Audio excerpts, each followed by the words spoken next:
This video is sponsored by HelloFresh. Entire system to me, like, there are other reasons to get rid of the monarchy, obviously. But to me, it's just like, it's wildly unjust to subject people to this level of public scrutiny and this absurd duty when, like, they have no choice in the matter. Yeah. You can check out anytime you like, but you can never leave. Yeah, I think it's interesting that something that basically only causes suffering of the people that it is about is also so expensive. It's such expensive misery, isn't it? I mean, anything where a British tabloid has any reason to be interested in you. Oh my God. Even for a single day. It really feels like an act of abuse to me. Yes, fame is abuse. Fame is abuse.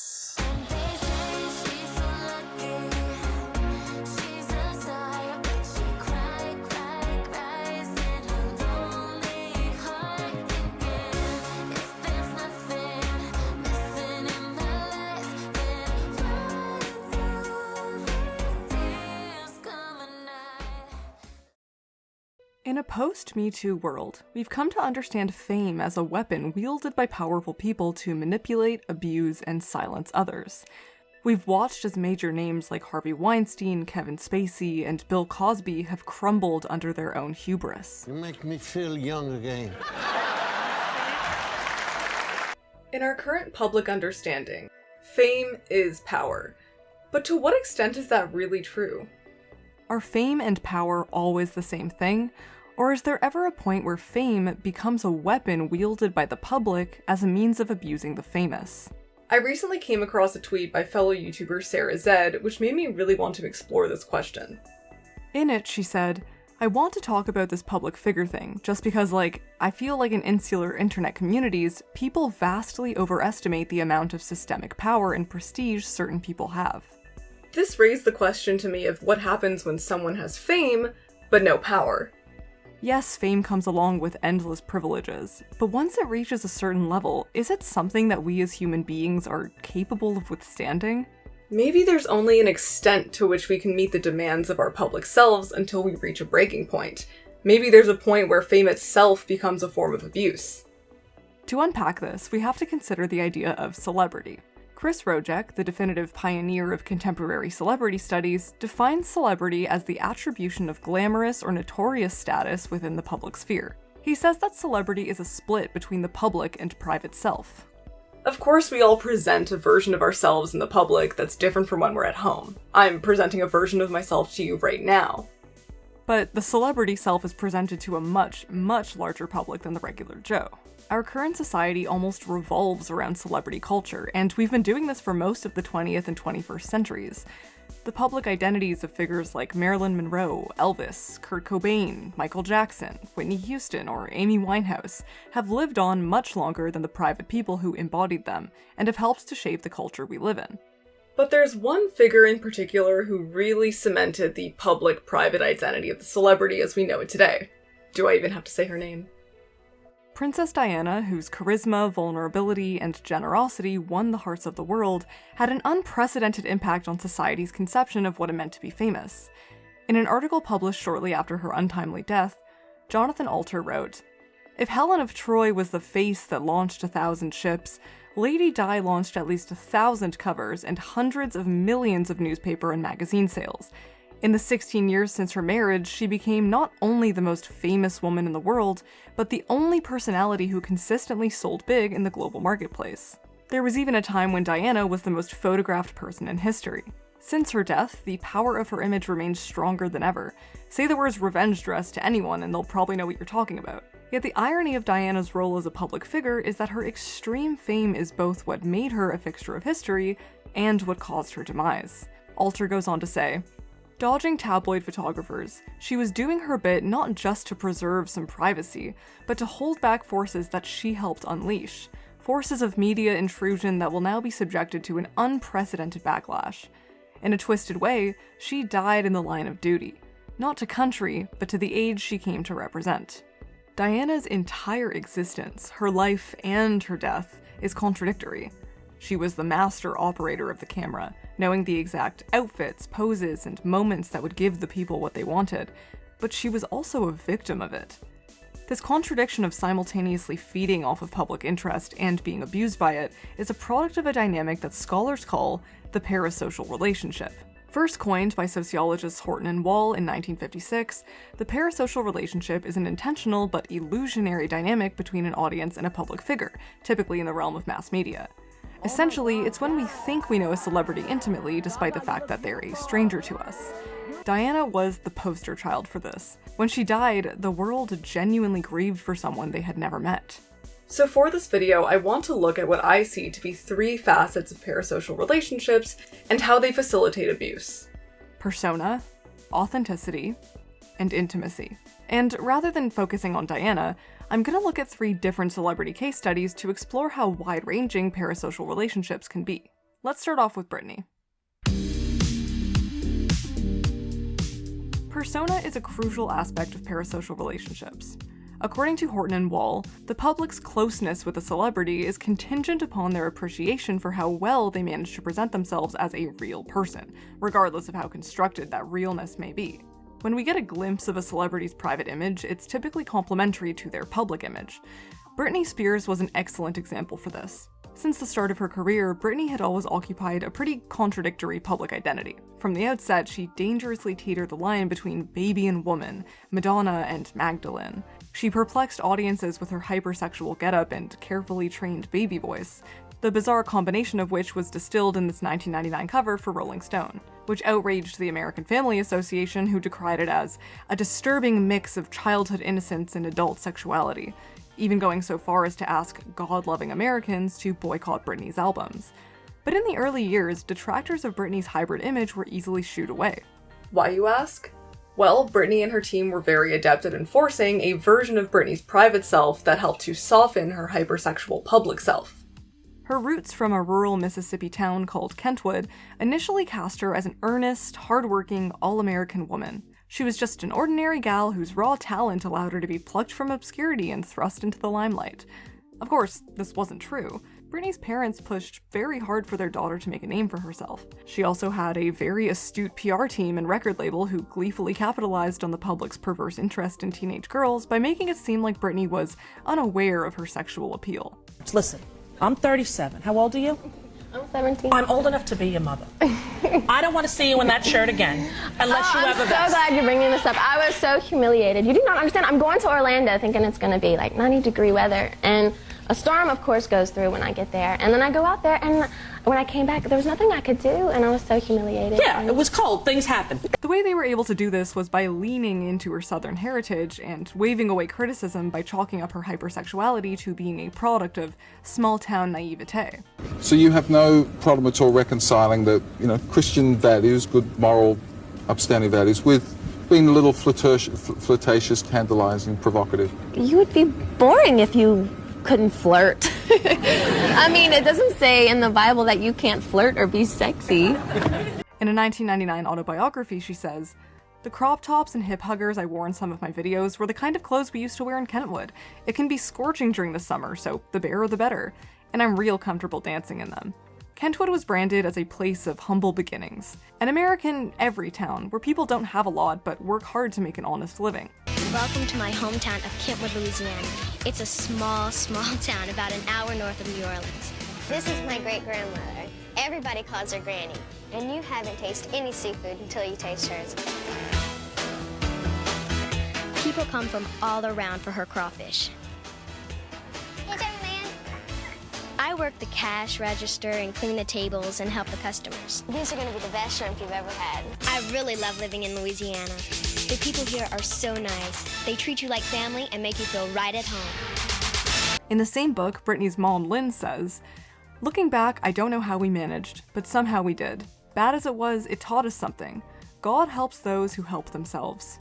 We came together as a family in our times of need, and just knowing that the 5 of us were in this together, not to mention all of our kin and friends who were always offering us help and hand-me-downs, gave us the strength to see it through." So Britney's original image was a delicate balance between the southern mores of respectable working-class womanhood and the hypersexual pseudo-confidence of Hollywood. But this persona started to break down when she began to reach the level of superstardom. As Jennifer Musial points out, The height of Spears' popularity in Hollywood illustrates how hard it is to reconcile rural, white, working-class Southern values with expectations of celebrity transformation. The Hollywood celebrity script required Spears to turn her background into a brand, or transcend it altogether by adopting bourgeois respectability. Britney's choices to continue shopping at Walmart, or chew gum in interviews. Although she seems to still be a sweet Southern girl dressed down in casual clothes, chewing gum firmly planted in her mouth. Or use a public washroom barefoot, were starting to clash with her extreme wealth and delicate Southern belle persona. She was no longer naive about her sexuality, since her Christian good girl image was shattered by Justin Timberlake when he revealed in 2003 that she had actually slept with him. Did you Britney Spears? Yes or no? Oh man. Come on, man. Okay, I did it. Breaking her promise of abstinence. When she was married to Kevin Federline, who was cast as a gold-digging good-for-nothing, she failed to meet America's expectations of motherhood, partying, displaying a sexual intimacy with her husband in the public sphere, God forbid, and on one fateful occasion, driving in the front seat with her baby, to which she responded, I did it with my dad. I'd sit in his lap and I'd drive. We're country. But this usual appeal to her modest Southern upbringing no longer worked.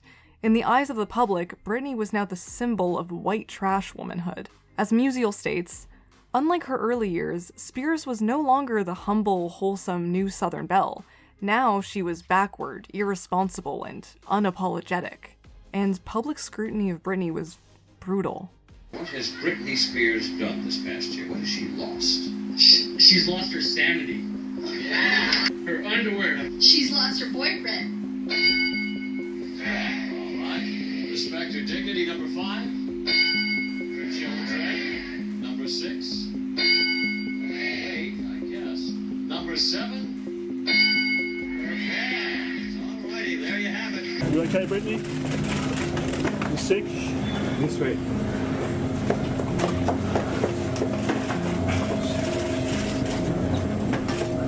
I thought she was pregnant. Are you okay, Britney? The car's this way, Britney. Car's this way. Over here, Britney. Your car is here. Back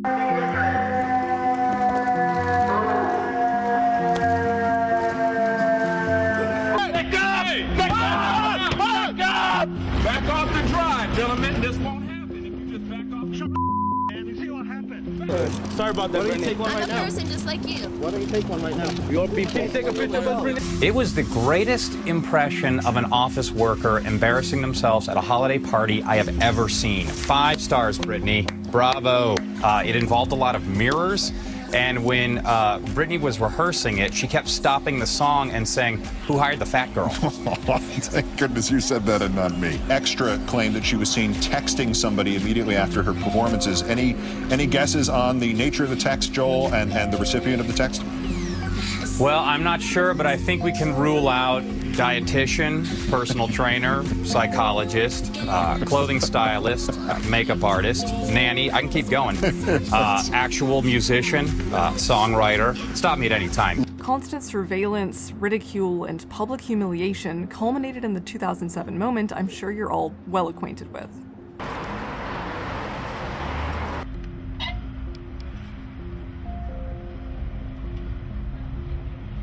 This idea tonight. Chris, what happened to the hair? It's gone on the floor, huh?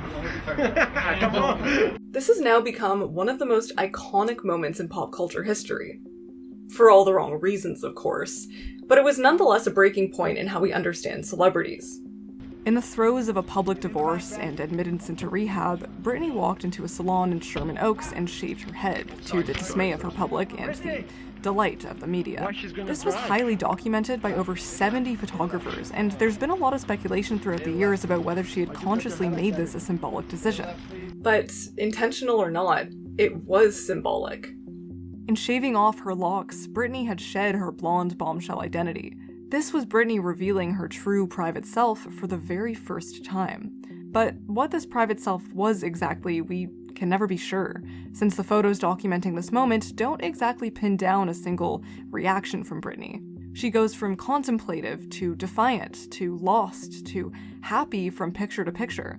As Moya Luckett puts it, the coherence this photo series resists evokes a fragmented persona, spurring discussion, debate, and even art as the public rush to judge, diagnose, and fill in the many gaps. Later, we were told that Britney was undergoing a mental health crisis, as she was allegedly diagnosed with bipolar disorder, lost custody of her children, and placed under a now infamous conservatorship with her father Jamie. She's since been ostensibly redeemed in the public eye, but it's difficult to tell whether it's because the public itself has become more forgiving, or because any signs of veering off the course of her carefully constructed image have been quashed by the conservatorship. I'm thinking it's a mixture of both. Ultimately, Britney's inability to maintain a private image that was congruent with her public one is the reason her persona became fragmented. Britney's acceleration into fame may have cemented her as an icon, but it came at a brutal cost. What do you think it'll take to get the paparazzi to leave you alone? Is that one of your biggest wishes?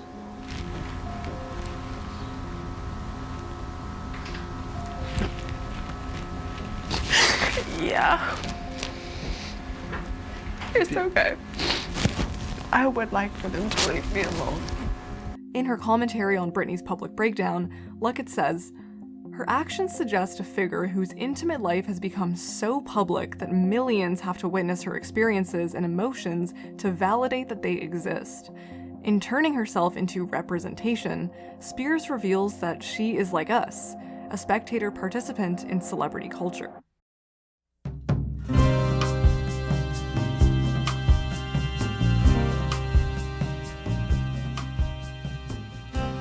Now, the goal of constructing a private image for the celebrity is a means of simulating a performance of authenticity.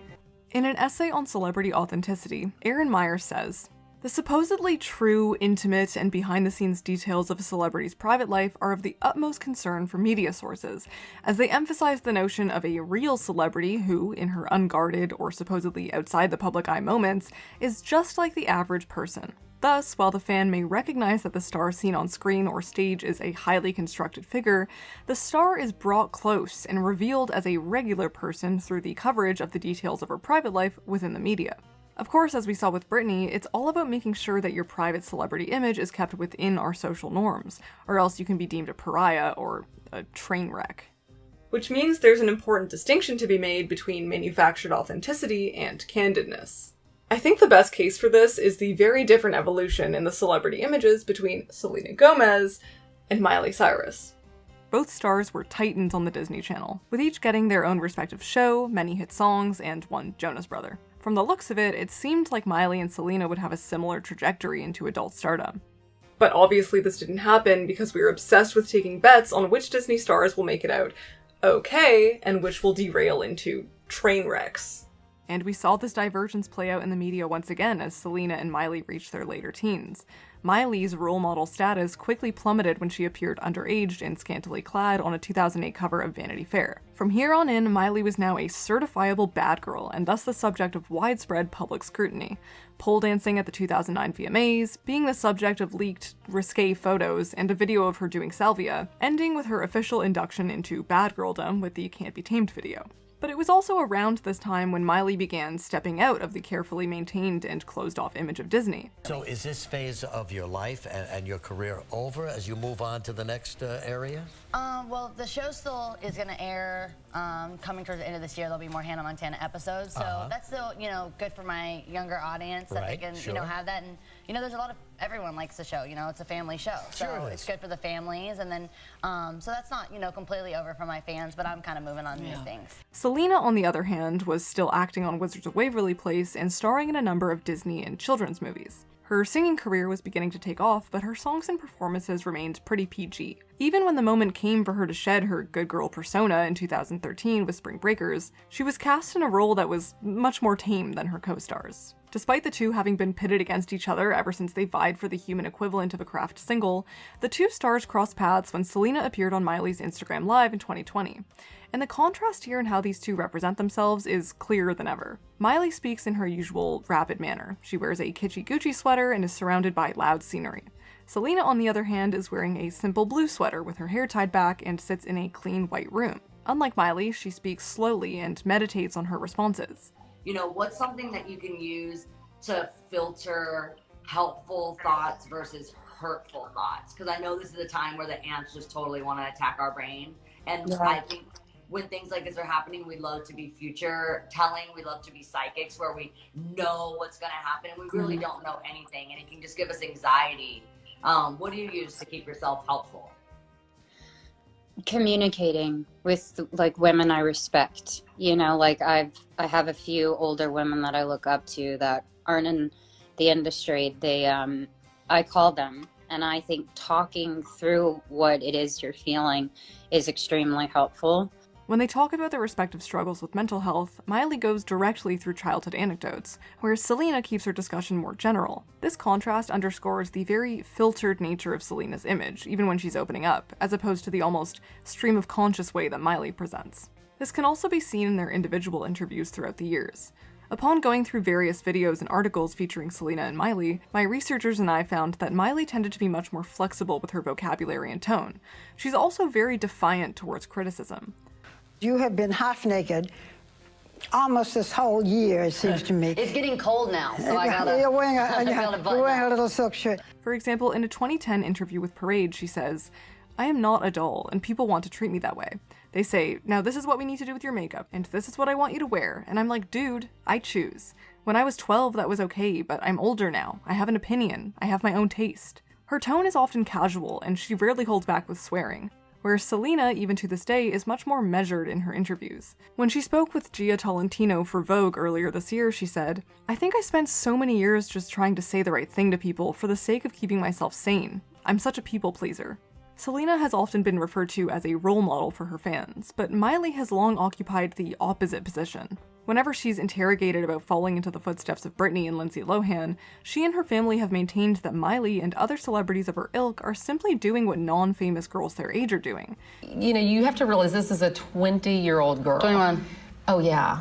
Don't be forgetting that I just had a birthday. 21, but these things are happening at 20. This is what 20-year-olds do. You know, she's just doing it in front of the world. In response to the controversy surrounding the alleged pole dance, she says, "My job first is to entertain and do what I love. If you don't like it, then change the channel. I'm not forcing you to watch me. I'm not forcing you to talk about me. I would do that pole dance 1,000 times again because it was right for the song and that performance. But dude, if you think dancing on top of an ice cream cart with a pole is bad, then go check out what 90% of high schoolers are really up to." Sound familiar? I mean, I can't help that. And if the parents don't like them to see it, then change the channel. So, sorry, So maybe the difference is in Miley and Selena's personal philosophy on fame. One believes that celebrities are a reflection of real life and don't have an onus to instruct their audience on what a role model should be. And the other is a people pleaser who believes celebrities should present an ideal for their audience. But I mean, this isn't exactly true. Selena Gomez has always discussed the fact that she's not perfect, and that she wants to set a good example, but doesn't want to necessarily be perceived as a role model. When she spoke to Vogue in 2017, she said, "People so badly wanted me to be authentic, and when that happened, finally, it was a huge release. I'm not different from what I put out there. I've been very vulnerable with my fans, and sometimes I say things I shouldn't. But I have to be honest with them. I feel that's a huge part of why I'm where I am." So I think what it really boils down to is the difference in how they frame their private selves in public. When Selena presents her private image, it's through highly mediated encounters, through a structured sit-down with Vogue, through the occasional inspirational Instagram caption. Just take a look at her account compared to Miley's notorious shitposting. Selena's openness with the public is very restrained. When interviewing Selena about her past health struggles, Amy Schumer asks, "I think people worry about you. I've worried about you. Should we be worried about you?" And in response, Selena offers up some platitudes. Some people just get off on building people up and then trying to bring them down. I guess what I mean is that people worry about me because I've had some trouble in the past. And it's kind, it is, but I'm okay. Her references to personal struggles are always very vague. But see, Selena represents the standard for celebrities because she delivers a sort of manufactured authenticity.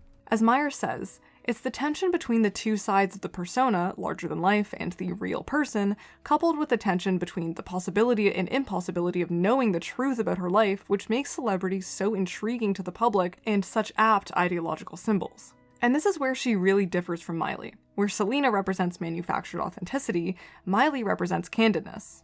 But although Miley's candidness has led to her fair share of Britney-esque vitriol in the media, we can't discount that Selena has been a victim of fame herself. Her closed-off approach may have saved her from public scrutiny, but it's also allowed for her massive fan base to fill in the gaps and create their own idealized version of her. Ever since her breakup with Justin Bieber and her struggles with lupus, Selena's rare moments of opening up to the press have led people to read her as a fragile person. Just look at the way Tolentino describes her. The room is warm and the afternoon is becoming opaque, and the superstar in front of me is giving off a soft, bruised quality. I find myself, as many fans and casual observers of Gomez have found themselves, wanting to protect her, to make her happy, to cheer her up.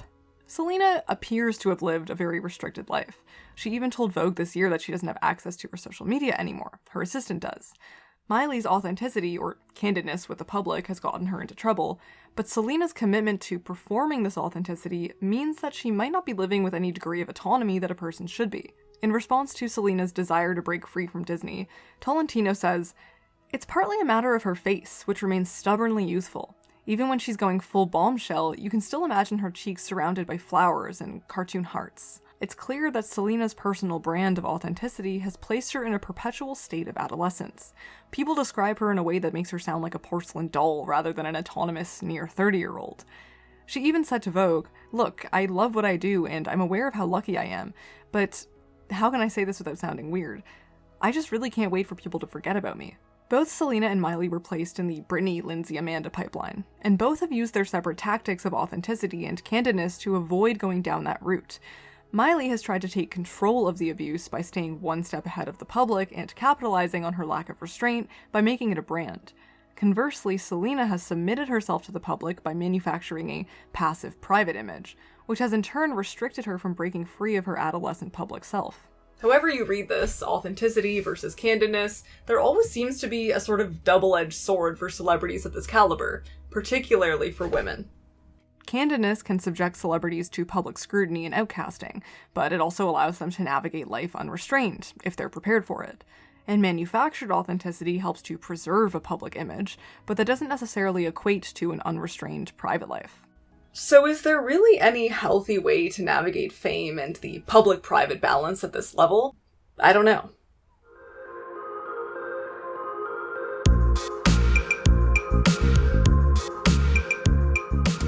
Intimacy is potentially the most defining aspect of parasocial relationships. This dynamic completely hinges upon the idea that members of the public forge a connection with celebrities that's much closer from their perspective than the stars. Like when I was personally offended when Erin Johnson got together with Sam Taylor Wood back in 2009, a decision I thought was not only bad for him, but for our future marriage and the kids we would have together. Like I said earlier, members of the public had forged such a strong personal attachment to Princess Diana that when she died, the world underwent a collective grieving period. As Richard Johnson put it in his own reconciliation with Diana's death, misrecognized by critics as manufactured or sentimental, this mourning was a typical expression of public grief and personal loss, magnified as much by the intimacy and extent of Diana's social connections, face-to-face and mediated. The illusion of intimacy is formed because, according to Chris Rojek, celebrities offer peculiarly powerful affirmations of belonging, recognition, and meaning. So if Princess Diana was able to connect on such a profound level with her audience, imagine how strong this type of connection has become through social media. Social media has essentially taken the illusion of intimacy and embedded it into our everyday lives. Platforms like Twitter and Instagram allow for celebrities to interact with fans directly. They can receive feedback in the comment sections and create stories on a daily basis where they speak to their followers as if they're sitting in a room with them. According to Turner, through this expanded domain of interactivity, there are now substantial elements of this parasocial relationship which no longer look like the simulation of a conventionally social relationship at all. If anything, social media has made intimacy a bit of a problem. So for this section, I want to look at Best Dressed, because I think she embodies the traits of a person like Princess Diana on a micro scale. She appears to be kind-hearted, yet vulnerable and unafraid to show her flaws. And the way she's been treated by her fans is a perfect case for how intimacy on social media can work against the celebrity's favor. Hello there, and welcome back to a channel called Best Dressed, in which I'm neither really the best dressed, nor do I upload fashion videos particularly often. If you're unfamiliar, Ashley, known as Best Dressed, is a YouTuber and former film student who became known for making fashion and lifestyle videos. She joined the platform in 2015 and steadily rose to fame, to this date amassing almost 4 million subscribers. Now, there are tons of fashion people and vloggers on YouTube, but Ashley managed to stand out thanks to her impeccable editing abilities and striking sincerity in front of the camera. She discussed everything from mental health. And then I have other days where I just completely like fall off the rails. I get down a YouTube hole, I start watching a bunch of movies, I just like crawl into bed and like burn time. And those can be correlated with like depressive episodes for me. To her sex life. And I felt ready to have sex for the first time with my first boyfriend.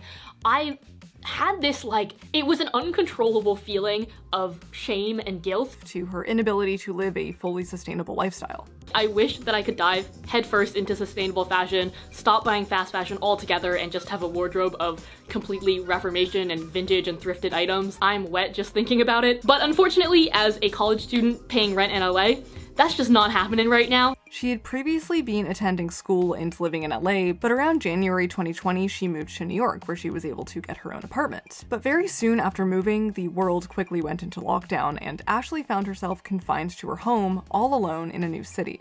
This is why in September, she posted a video called How 2020 Has Me Feeling, where she presents a sort of film diary talking about her experience in isolation and fluctuating mental health, which is delivered over clips from the past few months of her life. And this was met with a very bizarre response.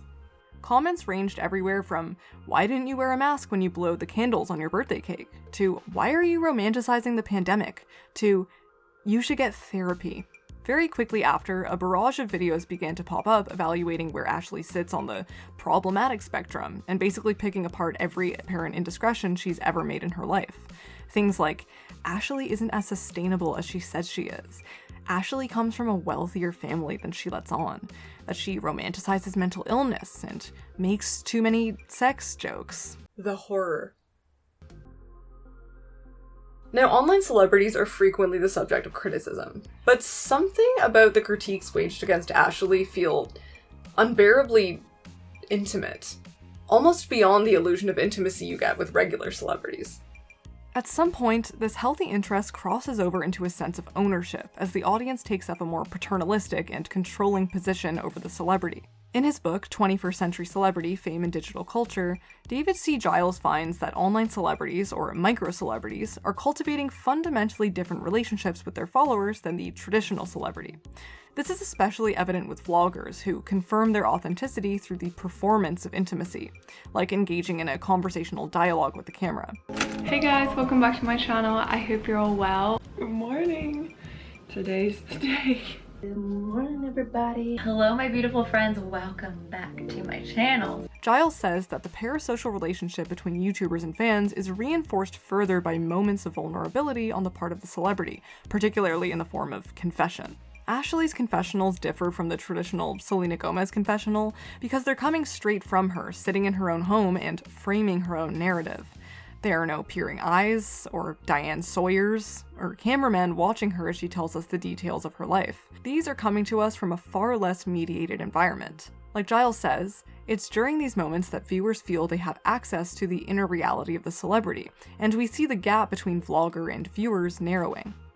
When researching this video, I joined a subreddit dedicated to Best Dressed to better understand the culture of her fandom.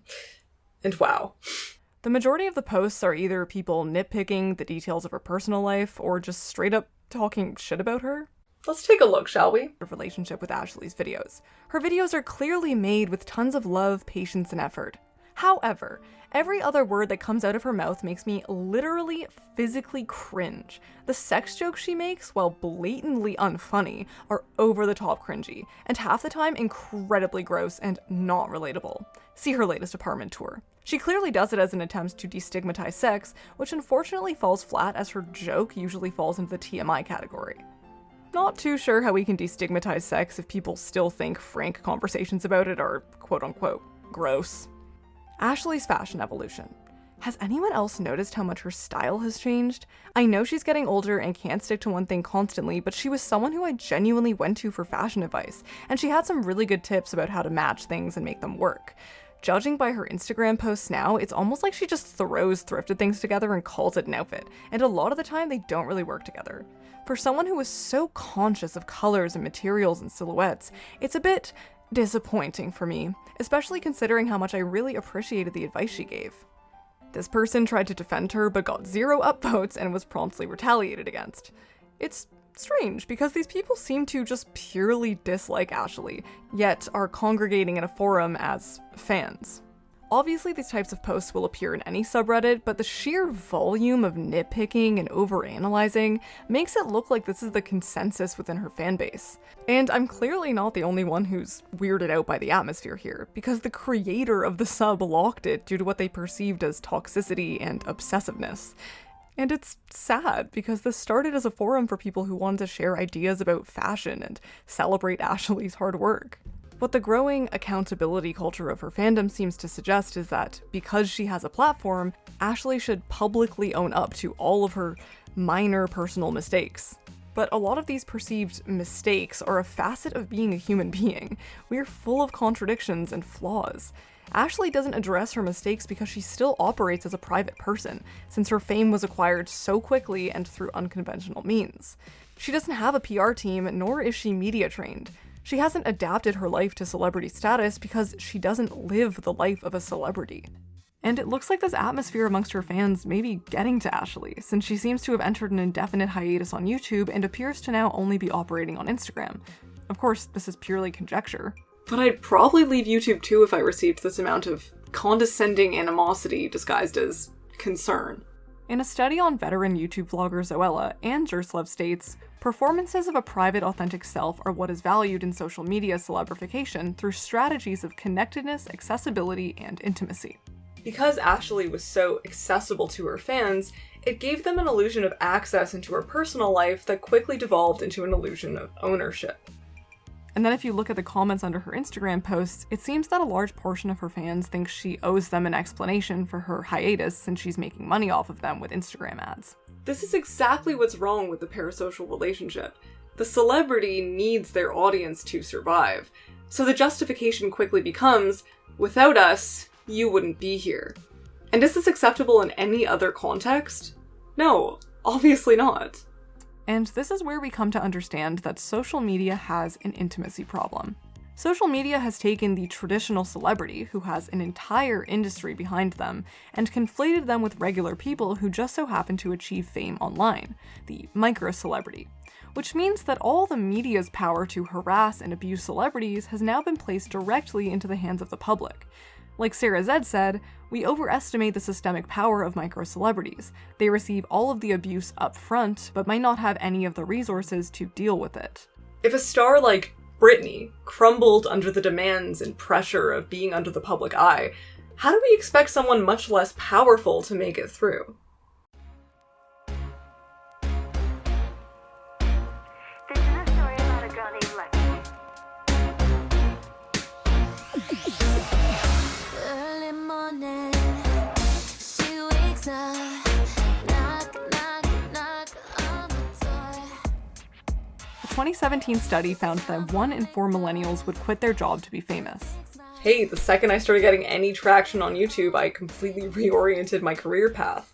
People want to be famous, and Western society is so wrapped up in celebrity culture that it's almost impossible to imagine a world without them. As scholars Nunn and Biresi so astutely point out, the celebrity figure writes large the contradiction of contemporary identity for many citizens of the developed mediated society. The expectation that we have the right to live pain-free lives bound up with the current pressure to understand those same lives through painful emotion work. Celebrities, despite their astronomical wealth, carry the emotional burden of our society because we place so much importance on them. All I saw growing up was that fame isn't sustainable at all. My favorite stars as a child underwent extreme hardship in facing the brunt of public humiliation and venom that no individual should ever have to go through. 25 years old, and she's already accomplished everything she's going to accomplish in her life. It's mind-blowing, and she's so grown up. She's a mother, you know, it's crazy. It's weird to think that just a few years ago on this very show, she was this, like, sweet, innocent little girl in sweaty clothes riding around with a python. Have you seen Britney's kids? Oh my God, they are the most adorable mistakes you will ever see. They are so cute. They're as cute as the hairless vagina they came out of. I'm serious, they're this cute, you guys. I hate to be this person, especially because I've made a brand for myself in criticizing the wealthy, but I do think we're susceptible to dehumanizing people once they've reached a certain level of fame. I don't even know if I want to do this anymore. Like, this is messed up stuff that people are saying. Like, people telling me to hang myself, people just like blatantly disrespecting the fact that I'm still a human being is not okay at all. If this is the community that I'm in and the community that I put myself in, I don't know if I want to do that anymore. This isn't me saying that celebrities shouldn't be held accountable. There's an intrinsic power that comes along with having a platform.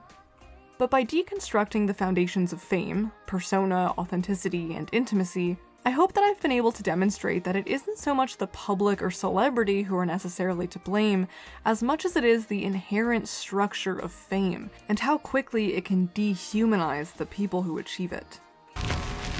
You have to realize that we're people, and that we just need privacy, and we need our respect, and those are things that you have to have as a human.